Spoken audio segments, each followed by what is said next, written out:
Hello, ladies and gentlemen. This is the PwC versus Midwinters recap. Um, yeah, this is our second match of CWL. If you missed the first one, I didn't upload that video because I didn't just want, it was a bad war, and there's a lot of drama surrounding it. There were accusations towards us and like fake accusations that the admins for CWL determined were fake. And then there were also mod bans that happened on our end, and that put us down 4 hits. And also somebody else logged into, or well, the same person logged into one of our accounts and attacked on an account and failed both of them. And he wasn't supposed to do that. Like he was kicked out of the clan, but he attacked anyways. So yeah, that was not good for us at all against the swarm, and we weren't able to focus, and we lost badly. And they also just did really good. So yeah, kudos to the swarm. But now we're on this war against Midwinters, and we were able to put up a pretty good war. We got 5 10s and one 11v11 3-star. So yeah, as you just saw, they weren't able to clear our 10s very well. But and we also didn't too. I think we left a couple bases up, but we still did pretty good. And yeah, here's our first attack. We have Fit King, who I believe is Philip. I just found that out this weekend. And yeah, he's going to drop a few balloons right there, and it's going to take out the archer tower, and that's going to make a funnel for his queen, and also it's going to allow this wizard to take out that factory without getting killed by the archer tower. He also dropped a baby dragon right there, and it got taken out by the black mine. So he essentially just had a useless free. He didn't use 10 spell space, so he basically swapped those on 11v11 3-star, which is really cool. And he broke his heroes in right there, and his king jumped out and went around the perimeter, which is fine in this case because there wasn't much that was going to hit them. And as you can see, the queen is able to handle that entire compartment on her own and get everything pretty much. And the king gets some garbage taken out, which is pretty cool. Now he's going to start the Laloon early, and he's going to go pretty heavy initially. And that's what you're always supposed to do in Laloons, basically. And he starts the second part of the Laloon pretty early, too. And he drops the haste spells, and the rage, and the freeze over that first Inferno. You can see the few balloons go to the eagle. I would have dropped more balloons right there, just because the eagle is so tanky, and it takes them like a couple balloon drops to finally take that out. But it's still fine. And he also dropped the second freeze on the Inferno Tower, and that was because it was targeting all the balloons. And he's going to wait and hit the warden ability right now. And it was perfect timing. It couldn't have been better. It was used right when the air defense, the wizard tower, and the Inferno were hitting them. And yeah, that was awesome. The warden goes down, but he doesn't have much use at this point. And here, the last remaining spell, the heal spell, went down. And I don't even think he needed it. He probably could have spagged it, but better safe than sorry. We really needed to get as many stars as possible, just because we lost by so much against the swarm by -8 stars. And if you don't know, when it comes to the CWL, like the amount of stars you get determines like the star differential, like at the end of the season. So like if you win 5 stars every single war, you're gonna have like 100 or not 100. You're gonna have like 80 stars roughly, like 80 positive stars, and that's going to mean like you're going to have a higher chance of like if you're tied with someone in your conference, then you're going to have a higher chance of getting to the playoffs. So yeah, we need to make our number bigger because we were in negative numbers at that point. And I'm rambling. I don't know why I'm saying this. And yeah, I had to pause the video really quick. I'll be back in a second. Okay, so I'm back. Now we're going to go into odds, or Jamie, his second attack. Well, his second 3-star of this war. He got a 6-pack, which is awesome. He's going to drop the king, and so when we first attacked it, we let the king go inside the base where he wall broke, right? Like right where you dropped the wall breakers. And what that did was it pulled the clan castle, and the queen wasn't able to get the Inferno Tower down because she got locked onto the hound. So Jamie corrected that by making the king walk, and the king still tanked for everything, so it was a perfect correction by Jamie. And as you can see, he hits the queen ability now, and he takes on Inferno Tower. he takes the Inferno Tower down this time. And he dropped the first hound and the second hound. As you can see, he dropped like 8 balloons initially on those 2-point defense. And that's because there's going to be so many defenses in the core right there, so he wants as many balloons to go inside as possible. And he's going to drop the rage and the heal. And they're going to run into a few red bombs, but they'll be fine because of the heal spell. And now he's going to drop those bottom balloons, and they're going to take out those point defense and then head to the Inferno Tower. And then he drops the skeleton spells right there, which you're going to see in a second. They don't actually take out the queen, and that was a combination of the Inferno Stream, the mortar, and the king, distracting and killing all the spells, or all the skeletons. So yeah, the queen doesn't go down.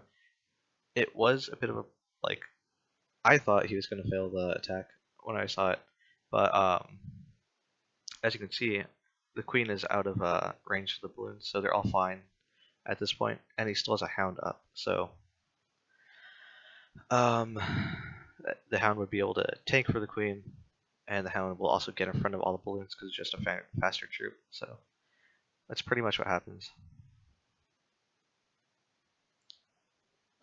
It's pretty long cleanup, but the opener was so fast that the cleanup wasn't that much of a problem. So he drops the haste spell right here. And like I said, the hound was going to tank for the queen, or the hound was going to tank for the balloons, and then he hastes the balloons into the queen, which is super smart. I wouldn't have thought of that probably. Well, actually, no, I probably would have. But still, super smart on Jamie's part of hasting the balloons in. Now we're going to go on to the second attack, which was Ibizzle, and that's Black Tiger. He's a guy in Dark Looters who 6-packed against Th11s in like that one Supercell sponsored thing. But yeah, this is a super awesome attack. Probably one of my favorite attacks in the war. It was Mruxum's plan though, so all credit to Mruxum. He just ran out of time. I think he got a 99%, and there's like literally he just needed like 2 more seconds to get it. So yeah, Black Tiger comes in and cleans it up. So there's only like one problem with the attack, and you can see right here, he hits the queen ability, and there was no reason to hit the queen ability. She was pretty much at full health at that point, and because of that, she's not going to take out the enemy queen. So once again, this is the second attack in a row where the enemy queen doesn't go down, but it turns out fine just because the plan is so awesome. It's so overkill. You're going to see drops a bunch of balloons, and he hastes everything in, doesn't need any free spells. And he also drops the heal spell over the Wizard Tower and Tesla area because there are no Inferno Towers that are able to reach that point. And there was just a bunch of splash there. So he has like probably 20 balloons at that point, and the pups take out the queen right there as the balloons were tanking. And yeah, he didn't even need to take out the queen. He could have swagged his heroes. Well, no, he needed to take out his air defenses. It was just an overkill. It was insane.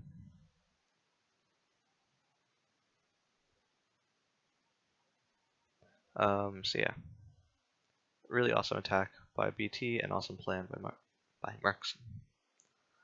And now we have the third Th11 triple, and that is by Jamie again. This is a 6-pack. And he's going to drop a Valkyrie and a Hog right there. I think he could have done that with a Giant, but I'm not sure.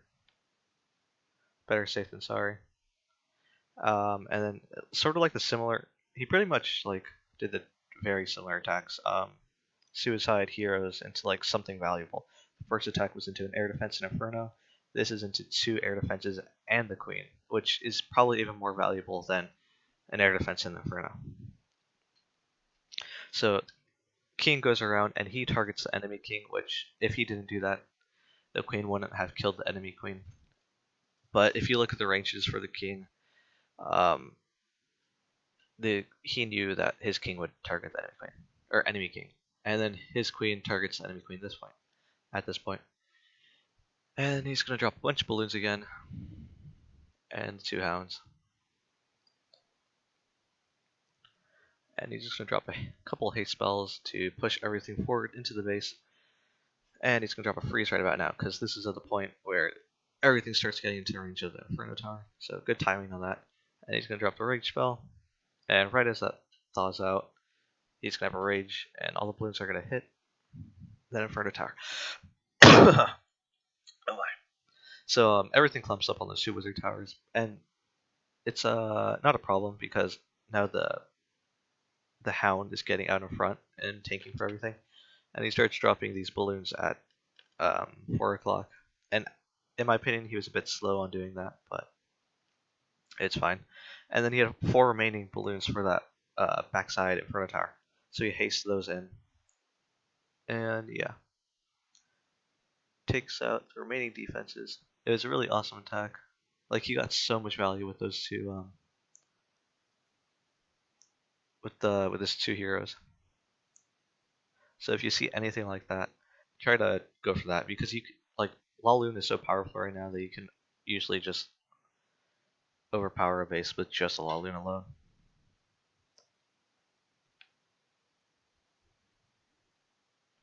And then now we have PwC Savage, who I'm not sure who that. Sure. Oh, I think that's Omar.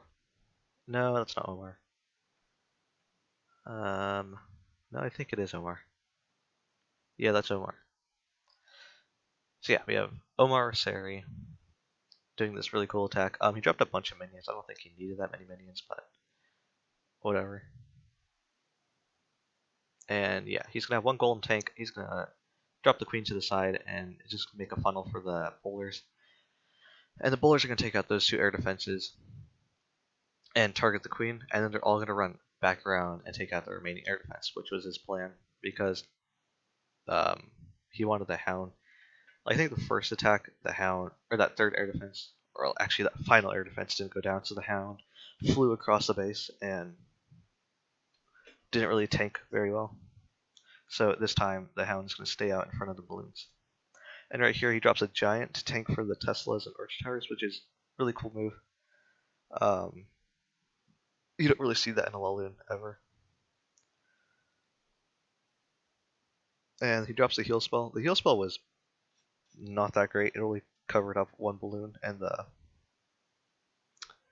the hound. But I think that had he not dropped the heal spell, the Expo wouldn't have gone down. And that possibly could have ruined the raid, I'm not sure.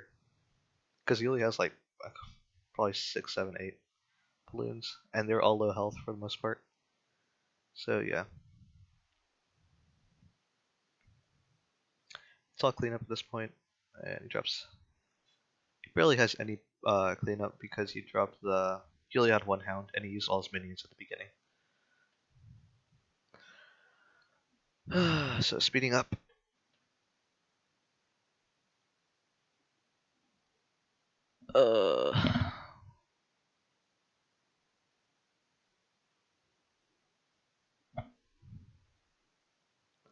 Okay, so now we have our last 10v10, and that is by yours truly. We have the Cold-Blooded Laloon, which I like this attack a lot. I'm going to drop a bowler here to make a funnel for my stuff. And I'm going to drop the golem right there and the wizard up top to funnel my queen. And as you can see, he's going to pop the Tesla. I was very unsure about this. I was scared that the golem would retarget into the Tesla, but it didn't. I got lucky. So the queen is going to start going inside, and I delayed the king because I didn't want all the point defense hitting my king. And I dropped the poison over the 3 baby dragons, and the queen starts going inside, takes out 1 baby dragon, and then just starts targeting everything else. Midwinters had a couple bases with like baby drag CCs, and since that is not the meta CC right now, we had to like use different attack styles and get the queen inside the base, which I have never like. I haven't actually put the queen inside the base in a long time. I usually just put her off to the side and let her funnel stuff. So it was new to me to actually do this normal attack. So yeah, drop the balloons over there. I didn't need a haste or anything, there was no reason, but I'm going to drop a haste right there over those defenses to push everything forward and to funnel those big pack balloons into the Inferno. So they're going to start going towards the Inferno. I was a bit early on the rage, but it still turns out fine. Like, the effects still last long enough, and the freeze was perfect timing because I didn't want the sweeper pushing all my balloons and being annoying. So all my balloons are clumping up at this point, and they're going to head to the Inferno Tower and the Wizard Tower. And I got pretty lucky with that split, because if they all clumped together, the Wizard Tower probably would have taken them all out, because they were all in low health. So yeah, so I'll clean up. I have a few minions left over, and pups, and 2 balloons. So yeah. Shout out to me. I have a 25% 3-star rate. I should have a 50, but I got a 99%, which is so stupid. It was a 99 against the Swarm.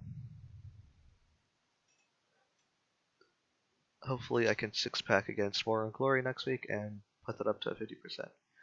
And then everybody will see my account and be like, wow, Andrew, you're so cool. You get 50% 3-star rate. Wow. And I'll become famous and everything. But yeah, that was a fun war against Midwinters. Good stuff. And yeah, goodbye.